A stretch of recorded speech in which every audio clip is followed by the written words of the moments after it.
মুহতারাম হাজরিন, ঈমান তো তাওহীদের নাম, একত্ববাদের নাম। একজনকে রব মানতে হবে, প্রভু মানতে হবে একজনকে, বিশ্বাস করতে হবে একজনকে, ক্ষমতার মালিক মানতে হবে একজনকে, সব কিছুর দাতার মালিক মানতে হবে একজনকে। তিনি আমার সব, তিনি আমার রব, তিনি হলেন আমার আল্লাহ। আল্লাহকে বাদ দিয়া পৃথিবীর কাহকে রব মানা, রিজিক দাতা মানা, আল্লাহ ছাড়া কাহকে বিশ্বাস করা এটা ঈমানের কাজ নয়। কথা ঠিক কিনা মুসলমান? মুহতারাম হাজরিন, আল্লাহ আমাদেরকে খাঁটি ঈমান দিয়ে দেন বলি আমিন। মুহতারাম হাজরিন, এই সংক্ষিপ্ত আকারে আপনার ফেরাউনের কিছু পরিচয় তুলে ধরলাম। এবার আছেন ফেরাউনের স্ত্রী আসিয়ার কথা, মনে আছে তো আপনাদের? ফেরাউন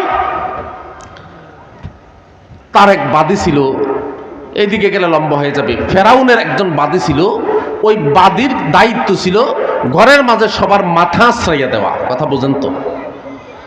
তার নাম ছিল, তফসিরে লেখে, মুসাতা। এই মুসাতা নামক এই বাঁধি একবার মাথা আশ্রাইতেছে, তো হাত থেকে তার চিরুনিটা পড়ে গেছে।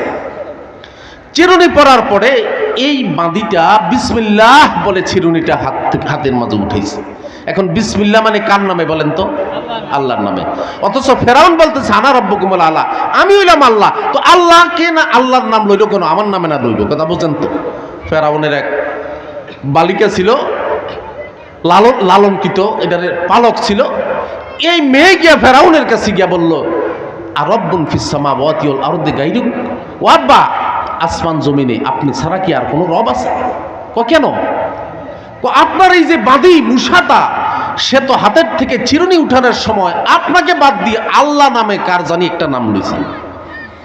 এখন সে তো আপনাকে আল্লাহ মানলো না, রব মানলো না। রব তো মানছে আল্লাহ নামে কাহকে। আল্লাহু আকবার, আল্লাহু আকবার।